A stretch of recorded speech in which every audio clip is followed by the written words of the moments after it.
Welcome to the Buick Outdoors Podcast. I'm your host, Sheldon Marion, and on this podcast, we dive deep into the outdoors. We discuss hunting and fishing techniques, give you tips and tricks, tell stories, and everything in between to help you enjoy the outdoors. This podcast is brought to you by Rampage Coffee. At Rampage Coffee, they have all sorts of different kind of blends of coffee. They have some merchandise and rubs as well. For me, my go-to is the C4 blend. It packs one heck of a punch, and it's enough to crank a diesel engine in the morning. And for me, not being much of a coffee guy, I don't like to drink it all day. So 1 or 2 cups of C4 blend, and I am good for the day. If you don't really know which one to get, I would highly suggest one of the bundle kits, and you can customize them so you can try all sorts of different varieties of blends and the size of packs that you want. And you can also get some merchandise in with your coffee kits as well. Also new for this year, they are now coming in K-Cups if you have a Keurig. So if you want to check those guys out, head over to rampagecoffee.com. And for you guys listening and watching this, if you use the promo code Buick at checkout, you'll receive 10% off your order. So that's rampagecoffee.com, promo code Buick, and you'll receive 10% off your order. Well, welcome back to another Buick Outdoors podcast. Today we're going to be talking about a story that has recently come up regarding another kind of content creator, TV show host, whatever you want to call it. You might have seen the news articles. It's about Alpine Carnivore. They're a couple that are from BC, Michael and Lynn. I'm not exactly too sure how to say the last name. Value, maybe. But they got themselves into some pretty heated water. And, you know, it's one of those stories where it is plain just negligence, really. When you read the articles is slightly different to Michael's side of the story. Michael, he put up a video up on his Facebook page, and I watched it there. And it's slightly different than what the articles are saying. The articles are saying they got charged with illegally hunting bighorn sheep, elk, and moose. According to him, it was sheep, moose, and bear. But on the article, it also goes on to say that they're going back into court in March for an elk incident that happened in Kamloops, I believe. I have it up here somewhere, but I kind of lost my place looking through this. But instead of telling you guys what the articles say, I'm going to break this down into what he said on his video, because he did just outright come clean and say, look, I am guilty of these charges. Basically, there was a sheep hunt in Alberta, a moose hunt in Alberta, and a bear hunt in BC. And it's when he was telling his side of the story, it's not like he was spotlighting or hunting without tags and, trespassing or anything like that. Like, it was almost just like being an honest poacher, but a stupid one at the same time. So basically, we'll start off with the Alberta sheep. So he had a sheep tag, but what happened was they drove into an area that's a no motorized vehicle area. And according to him, they dropped off all their bags and stuff after speaking to a CO or a conservation officer. And they drove back out, and then they hiked back in. So they had him kind of on that where he was driving in no motor vehicle area. And then when they hiked into the spot, there is a very fine line from where they were hunting and where there's like a closed area, like a habitat zone kind of a thing. And what happened was, according to him, they hiked through a couple of different ridges, and they were trying to spot some rams and stuff like that. And they found a little bed of rams down in a valley. And he said they were about 1 kilometer away. So they went to bed at night, and when they woke up in the morning, they went after those sheep. But they weren't paying attention to the borders, and what happened was they ended up hiking into that closed region, shot the sheep, uh, they tagged it wrong, and then they hiked out with it. According to him, when you tag a sheep, you're not allowed to put the tag through the nose, and it's a lot different than BC tags. Like in British Columbia, you have a piece of paper that you just cut and then you hold and you keep on to you. Where in Alberta, you get these little metal clips and you have to actually attach it to the animal.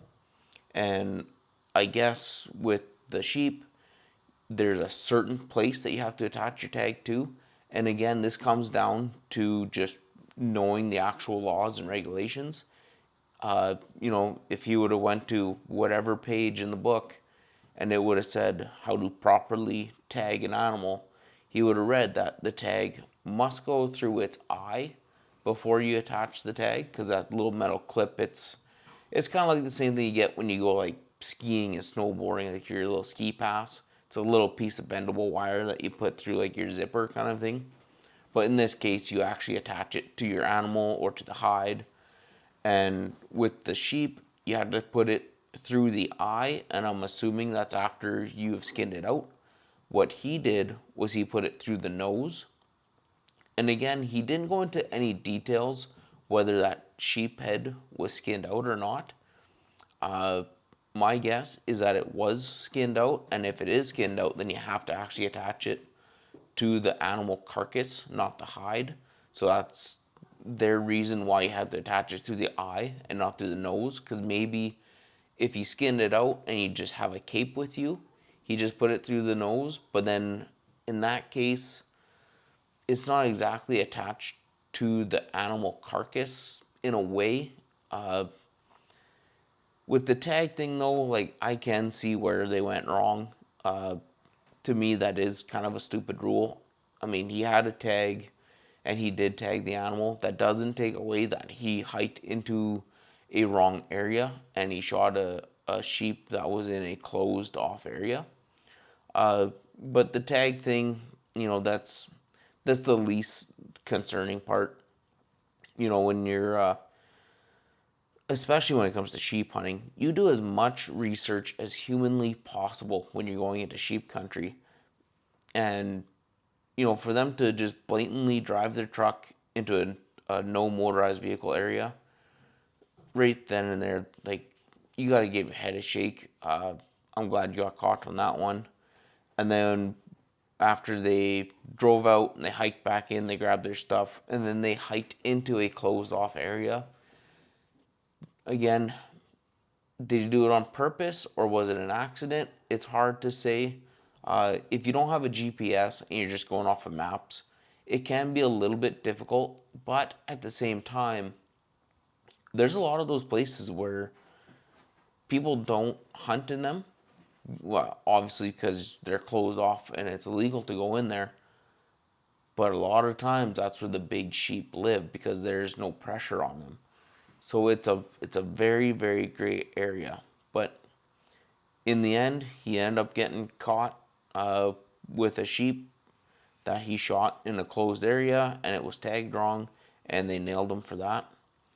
The second one is a moose hunt in Alberta. Uh, I don't exactly know how it works in Alberta, but he said he bought a tag off of one of the outfitters. So who knows? Maybe there's some sort of a deal you can make with the outfitter where if they have extra tags or something like that, you're able to buy like one of their allocated tags from the outfitter, kind of a deal. And he said he grew up hunting in Ontario, and in Ontario the rules are a little bit different. They said you can have two hunters with one tag as long as you're 3 kilometers from each other and within radio communications. However, in Alberta, it's one hunter, one tag. Same thing with BC. One hunter has his or her own tag, and you can't let somebody else shoot an animal on your tag unless it's the youth tag, I think. But what he did here in Alberta was he went under the assumption of Ontario rules. And again, just being completely pure negligent and lazy and not reading the regulations. And to top it off too, like it was his cameraman's moose tag, so he didn't even purchase the tag himself. So anyways, him and his cameraman went into Alberta. They talked to a guy, an outfitter. They bought a tag off the outfitter. The cameraman bought a tag off the outfitter. They went in. The cameraman filmed the hunt, and then Michael shot a moose using the cameraman's tag. And again, they got caught for that. That one, rightfully so. Again, just being pure stupid and lazy, and not reading regulations, not knowing any laws whatsoever. And what drove me nuts with this too is at the beginning of the video, he said he started up Alpine Carnivore because he didn't know how to hunt, and he really didn't know what he was doing. So Alpine Carnivore was kind of for them to document them how to learn how to hunt and how to bring an audience along and learn with them.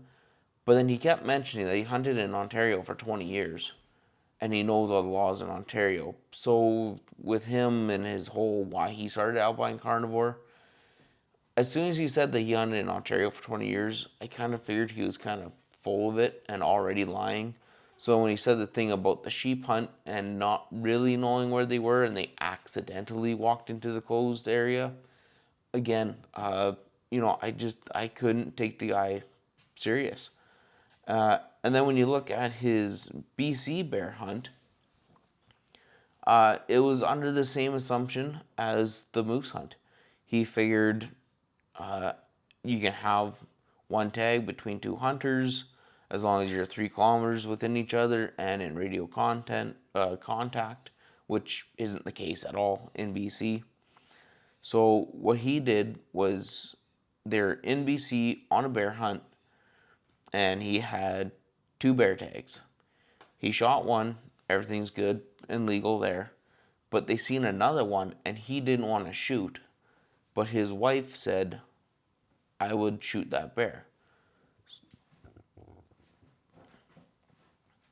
So under the assumption of Ontario laws, which he's not in Ontario, again, he's in British Columbia, he thought it was fine for his wife to shoot that bear using his tag, which it's not. It's totally illegal. And the crazy thing is, I'm pretty sure they're BC residents. So it's not like it would have been hard for her to get her own bear tag. I think in BC a bear tag is like $15. But anyways, his wife shoots a bear using his tag and they got dinged for that. And with this being in Alberta and BC, the BC conservation officers had to team up with the Alberta conservation officers, and it was, what did they call it here? They basically called it like a cross-provincial investigation. So it took a lot of time and resources for BC and Alberta to kind of come together to slap these fines on these guys.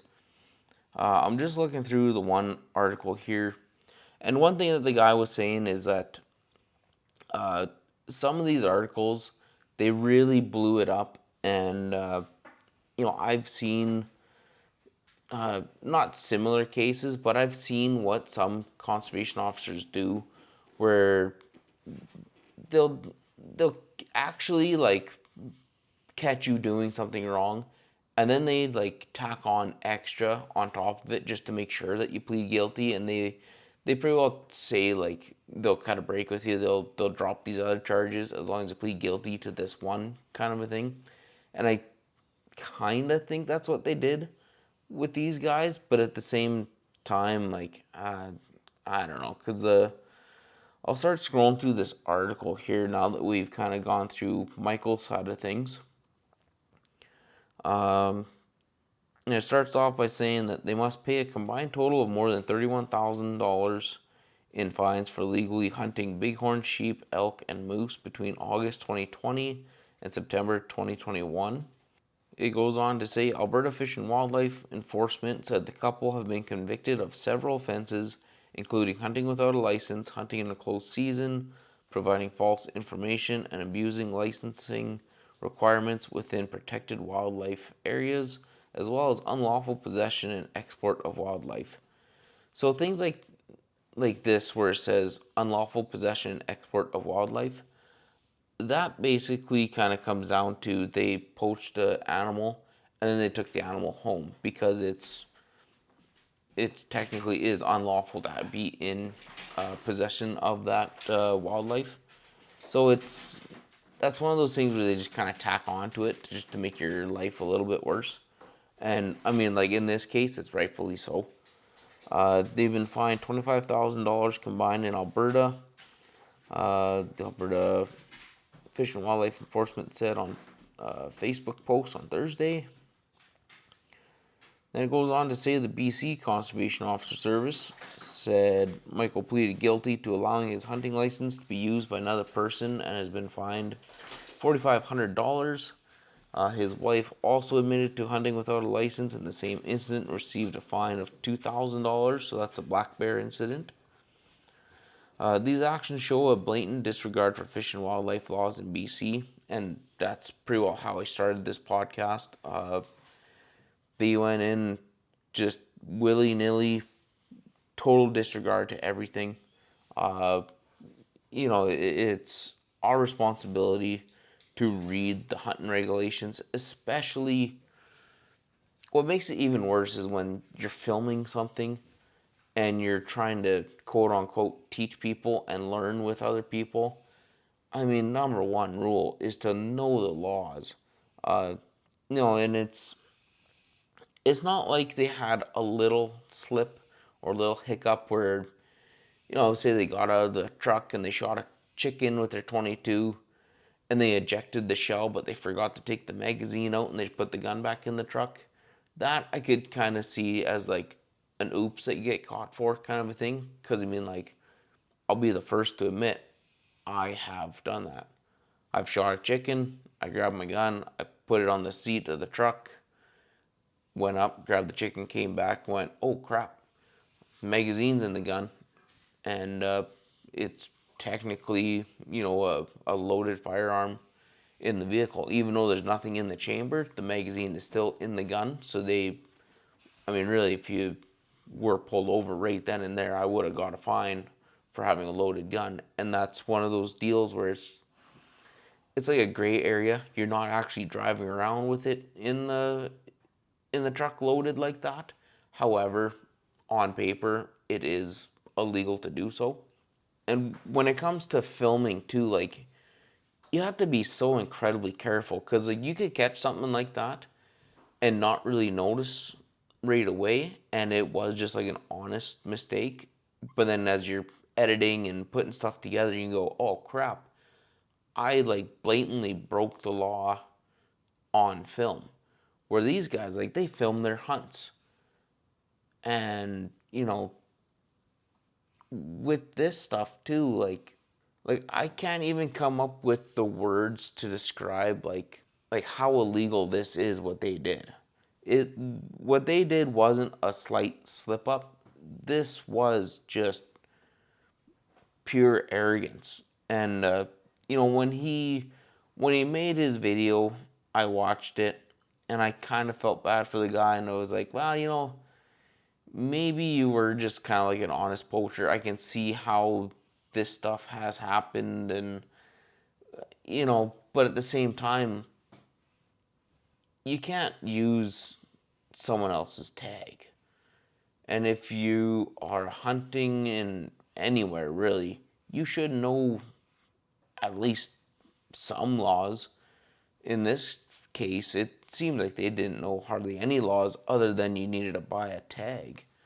And it's just blatant disrespect and disregard for the laws and for all like the quote unquote like good hunters, like the guys that actually study the regulations like it's a Bible, like you're supposed to.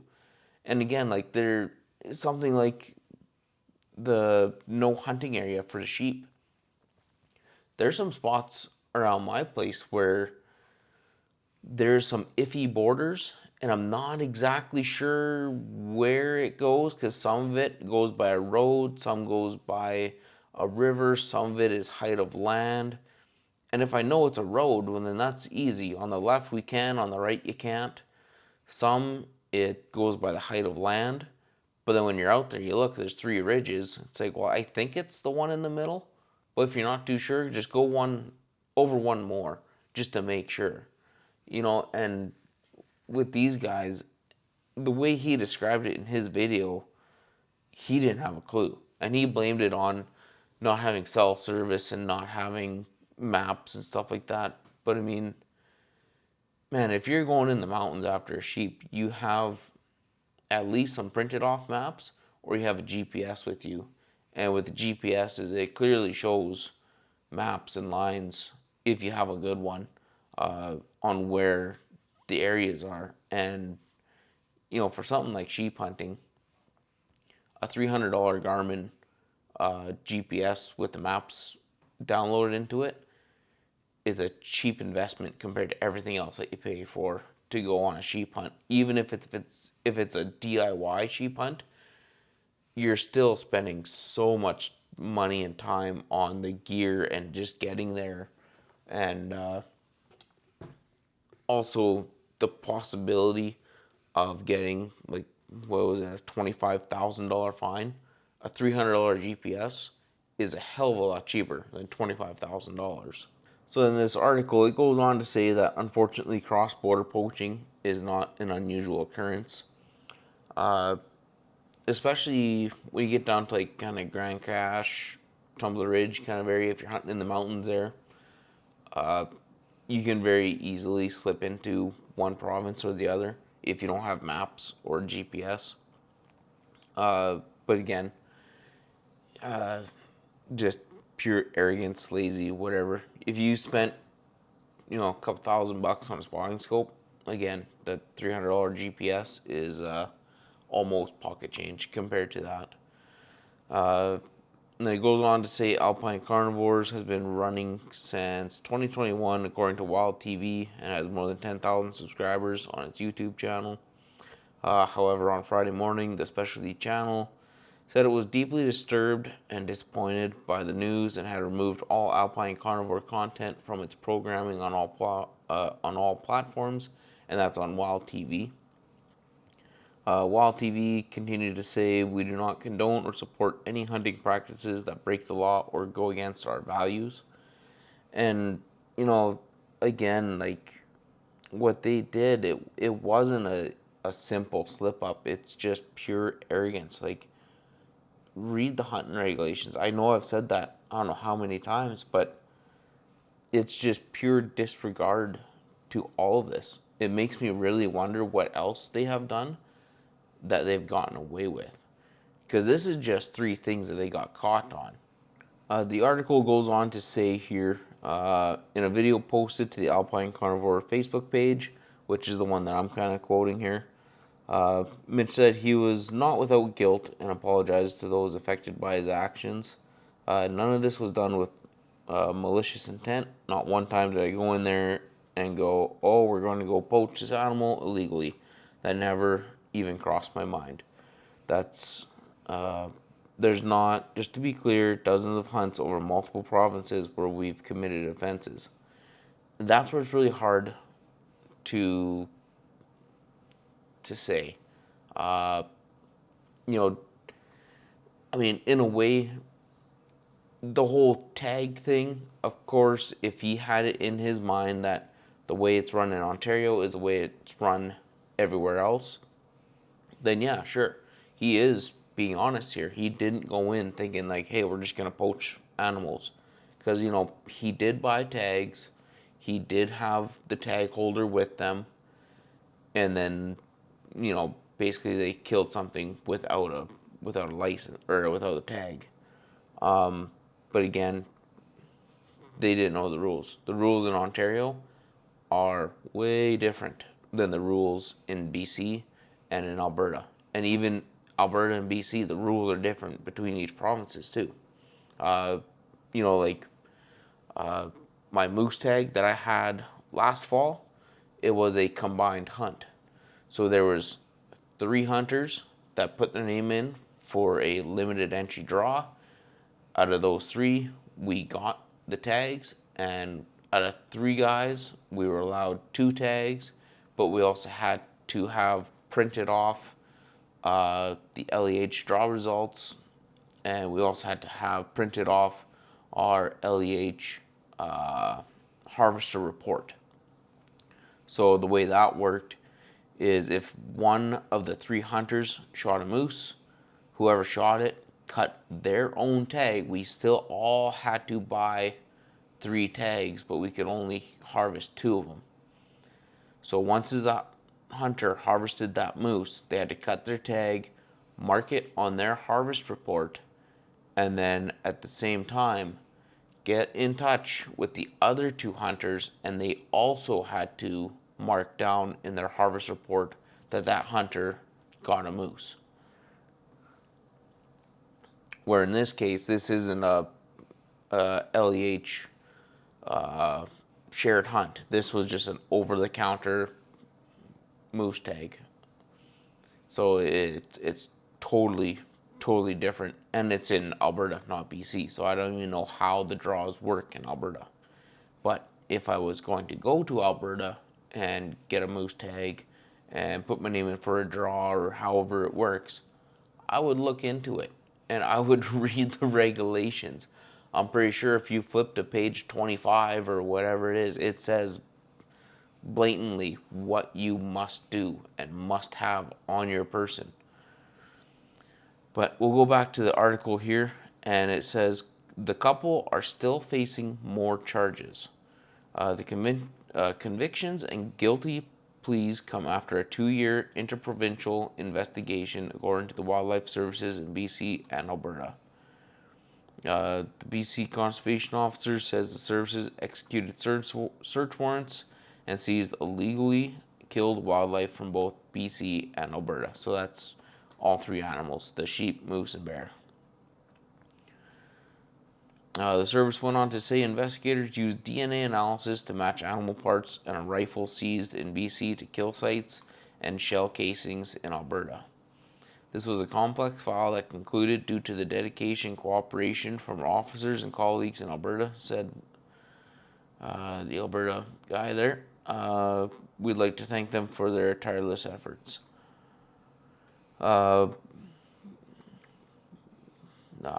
Whatever their last name is there.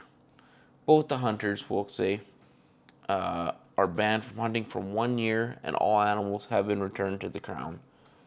BC court records show the couple are still facing several other illegal hunting charges. The Bellews are charged with a combined 3 counts of failing to comply with the terms of a permit in relation to a January 2022 incident in Kelowna. Michael is accused of hunting or carrying a firearm without a license in Beaverdale, BC in April 2022. The host was also accused of 3 counts of unlawfully possessing and importing plant or animal in a February 2022 incident in Kelowna, but those charges were stayed on January 8th. Alberta encouraged the public to report any information they have about wildlife or fishery violations, which can be done anonymously, and significant fines related to illegal hunting activities serve as a strong deterrent to any would-be poachers. It sounds like their fines are much higher in Alberta than BC. In BC, it was a slap on the wrist, a couple $1,000, and you can't hunt for a year. But in Alberta, they got fined $25,000. But that's also a sheep thing. Sheep are held a little bit higher on the pedestal than like bear, deer kind of a thing. But, this just goes on to show you that it doesn't matter who you are, where you hunt, whatever. You need to know the rules and you need to know the regulations. Just because you grew up hunting somewhere and their rules are one way doesn't mean they're the same in another province. If you're listening to this in the United States, I mean, it can change from county to county and state to state. Like you gotta know what the rules are, and it's up to us to really dive into reading this stuff. There are some things where it's a little shady and it's a little hazy, and really, if you're not 100% sure on like the wording or anything like that, call up the conservation officer and just blatantly ask them, like, hey, I want to do this. Is it legal? Or where does that line actually cross? Like, are you able to show me on a map, like, right here, this is where that closed area is? Like, what they did, if it was like their first year or two hunting, I could see some mistakes being made. But the guy said he hunted in Ontario for 20 years. So in 20 years, I'm assuming he's read a regulations book, at least once or twice. He knew the regulations in Ontario, and like their rule is weird. 3 kilometers from each other within radio contact. Like that's a strange law to have, but I guess they have it in Ontario. So he knew about that law. So when he was filming a show, not just some idiot on YouTube with a camera like myself, but like, I guess you can call it published show, where you're kind of seen as a professional because you're on TV and you blatantly don't know the laws and rules on a very simple law and rule. It makes me really scratch my head and wonder about what other laws that they have broke, either unknowingly or just straight out knowing that they're breaking the law and went, we'll just play dumb on this one. And I'm assuming that's almost what they did with the sheep. They went, you know, they're one ridge over. Who's gonna know? That's that's kind of my perspective on this whole thing. Or he could have been just honestly didn't know, and he was just basically extremely lazy and didn't want to learn, and he didn't want to read the regulations, and they just winged it and said, hey, let's just go. But yeah, if you guys have anything else to add to this story, drop it in the comments below, and we can talk about it. And if Michael or Lynn listen to this or watch this or whatever, and they want to add their 2 cents, like, by all means, like, I'm wrong every day. So, and I'm not trying to blast these guys, and I'm not trying to say like they're terrible people and they're terrible hunters and they should have their life turned upside down. Again, if what happened the way he described it, then they did honestly break the law, not on purpose. It was a mistake, and it was a very stupid mistake. However, they did break laws and they got caught, and now they're paying for it. But it's a hard one to believe, just because of the way everything kind of went down. Because it wasn't just one hunt, there was three, and it was a three that they got caught on. So who knows? Hopefully, this is just a huge learning curve for them, and maybe now they'll pick up the regulations and actually read it and actually find out the true laws.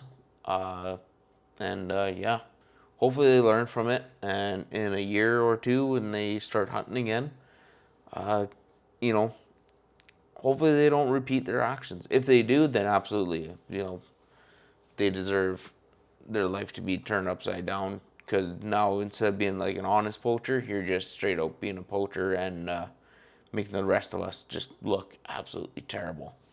And yeah, but anyways, like I said, if you guys have anything to add to this, or if Michael or Lynn are listening to this and want to set a couple of things straight, and by all means, please fix what I've said wrong, and we can have an actual honest discussion about it. I'm not going to be the one to sit here and point fingers and spread hateful messages. But I do want people to know that when it comes to pretty well anything in life, there are certain rules and regulations that you have to follow. Sometimes it's self-taught, sometimes it's self-learned, sometimes you have to do something stupid and get caught before you realize what you did was wrong. So yeah, anyways guys, I hope you liked this podcast. If you did, hit that like button down in the bottom, leave me a comment or two, subscribe to the channel. If you're just listening to this, check us out over there on the YouTube page. And yeah, we'll catch you on the next one.